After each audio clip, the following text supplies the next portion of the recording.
നീണ്ട കൈകാലുകൾ.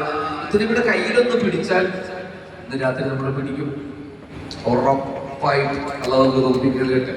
യമനി പട്ടിന്റെ പ്രാർത്ഥനമാണ്, ഹബീബിന്റെ നഖമുണ്ടല്ലോ മിന്നും മിന്നും പാടേ. കണ്ണാടിയിൽ നോക്കിയതുപോലെ ഹബീബിന്റെ നഖം കിടന്ന് തിളങ്ങുന്നു. എന്റെ നബി ചമപ്പാണോ? അല്ല. എന്റെ നബി കറുപ്പാണോ? അല്ല. ചമപ്പും വെളുപ്പും കലർന്ന ഗോതമ്പിന്റെ സ്വർണ്ണമേ മുഹമ്മദ് മുസ്തഫ. എന്റെ നബി ഉറങ്ങുമ്പോ കണ്ണുറങ്ങിയാലും കൽവുറങ്ങില്ല. എന്റെ നബി മുന്നോട്ട് നോക്കുമ്പോഴുന്നതുപോലെ പിറകോട്ടും കാണും. എന്റെ നബി നടക്കുമ്പോൾ അല്പം മുന്നോട്ടായി ഒരു കുന്നിറങ്ങി വരുന്നത് പോലെ. എന്റെ നബി ഒരു സദസ്സിൽ നിന്നാൽ ഓട്ടോമാറ്റിക്കലി അവിടത്തെ ശിരസാണ് ഉയർന്നു നിൽക്കുക. അയാളെ റസൂലുള്ളാഹിന്റെ ശിരസ് ഉയർന്നത് കൊണ്ടല്ല. ഏത് സദസ്സിൽ മുത്ത് നബി ഇരുന്നാലും അല്ലാഹ് ഹബീബിന്റെ ശിരസാണ് അവിടെ ഫോക്കസ് ചെയ്യപ്പെടുക. അത് ഹബീബിന്റെ അമാനുഷികതയാണ്.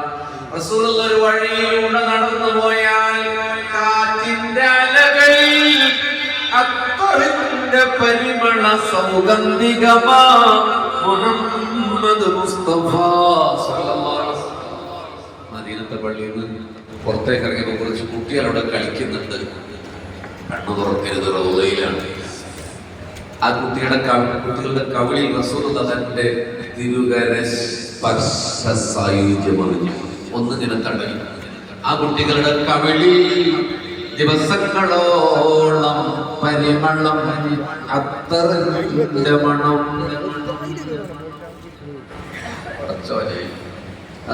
സിദ്ദീഖുല്ലാഹ് പറയുന്നുണ്ട്, വമാ അത്യബക ഹയ്യ വമാ അത്യബക മൈതാ. സിദ്ദീഖ് റളിയല്ലാഹു അൻഹു പറയുന്നു, അങ്ങ് ജീവിച്ചിരിക്കുമ്പോഴും സുഗന്ധം, അങ്ങ് വഫാത്തായപ്പോഴും സുഗന്ധം. ഹബീബികളെ റസൂലുള്ളാഹി സ്വല്ലല്ലാഹു അലൈഹി വസല്ലം 63 കൊല്ലമാണല്ലോ ജീവിച്ചത്. ജനിച്ചിട്ട് ഒന്ന് ഞെട്ടിയിട്ട് ഹൃദയം ഒന്ന് പൊട്ടിയിട്ട് ഹൃദയത്തിൽ കണ്ണീരായി. സാധാരണ ലൈറ്റ് ഓഫ് ആക്കുന്നുണ്ട്, പക്ഷേ അത്രയും ലൈറ്റ് ഓഫ് ആക്കാൻ വലിയ ബുദ്ധിമുട്ടുണ്ടാവും. കണ്ണിന്റെ ഭൗതികമായ ഇരുട്ടിൽ ഹൃദയത്തിൽ ഇങ്ങനെ വെളിച്ചം വെച്ച് ഒരു കണ്ണീരിന്റെ തുള്ളി കുനിയയിൽ വീഴട്ടെ. നമ്മൾ മദീനയിൽ 63 കൊല്ലം ജീവിച്ചു മുസ്തഫായ നബി സല്ലല്ലാഹു അലൈഹി വസല്ലം. ഒരിക്കൽ പോലും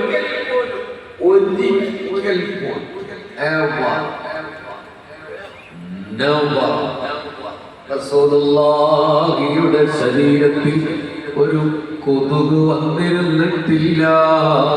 സല്ലല്ലാഹു അലാ മുഹമ്മദ് സല്ലല്ലാഹു അലൈഹി വസല്ലം. 3 സലാത്താണ് ഒരിക്കലും. അങ്ങനെ 60 ആവും, അത് 90 ആവും, അത് 1 ലക്ഷം. അപ്പൊ നമ്മൾ 4ാമത്തെ ലക്ഷത്തിലേക്ക് എടുക്കുക. സല്ലല്ലാഹു അലൈഹി വസല്ലം. റസൂലുള്ളാഹിയുടെ ശരീരത്തിൽ 63 കൊല്ലക്കാലത്തിനിടക്ക് ഒരിക്കൽ പോലും ഒരു പ്രാണി വന്നിരുന്നിട്ടില്ല. ഒരീച്ച ഹബീബിന്റെ ശരീരത്തിൽ വന്നിരുന്നിട്ടില്ല. സല്ലല്ലാഹു അലാ മുഹമ്മദ് സല്ലല്ലാഹു അലൈഹി വസല്ലം. 66. ഹബീബികളെ ആമിന ബീവി പറഞ്ഞു, എന്റെ മുത്തുമോനെ പ്രസവിച്ചപ്പോൾ 2 കൈയും നിലത്ത് കുത്തി. മുഖമൽപ്പം ആകാശത്തേക്ക് ഉയർത്തി. എന്റെ മുത്തുമോന്റെ ചുണ്ടിൽ ഒരു